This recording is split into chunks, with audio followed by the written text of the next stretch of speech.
Hello students, welcome back. இப்போ MCQ சீரீஸில் question number 30 பார்க்கலாம். இது வந்து ஸ்டாட்டிஸ்டிக்ஸ் இருக்கிற ஒரு பேசிக்கான கொஸ்டின் தான், ஒன் ஆஃப் த பிவைக்யூ வேறு.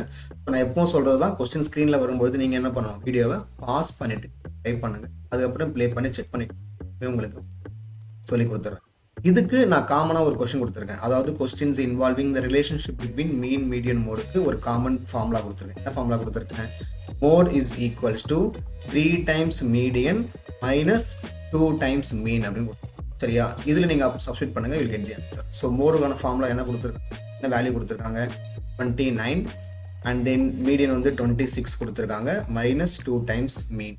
So 29 is equals to 3 into 26 என்ன ஆகும்? 28 வருமா? மைனஸ் 2 times மீன். இப்போ இவங்க ரெண்டு பேரும் அப்படி இன்டர்சேஞ்ச் பண்ணிட்டீங்கன்னா 2 மீன் is equals to 78 minus 20 is equals to என்ன கிடைக்கும்? 30, 40, 49 வருமா? அப்போ 2 times மீன் வந்து 49னா mean is equals to 49/2. Answer 24/5. So எத்தனை பேர் எனக்கு முன்னாடியே போட்டு கரெக்டான ஆன்சர் கண்டுபிடிச்சிங்கன்றத மறக்காம கமெண்ட்ல சொல்லிட்டு போங்க. இந்த சீரீஸ்ல ஏற்கனவே நிறைய சம்ஸ் இருக்கு, இன்னும் நிறைய சம்ஸ் வரப்போகுது. ஸோ நம்ம சப்ஸ்கிரைப். தேங்க்ஸ் ஃபார் வாட்சிங். டேக்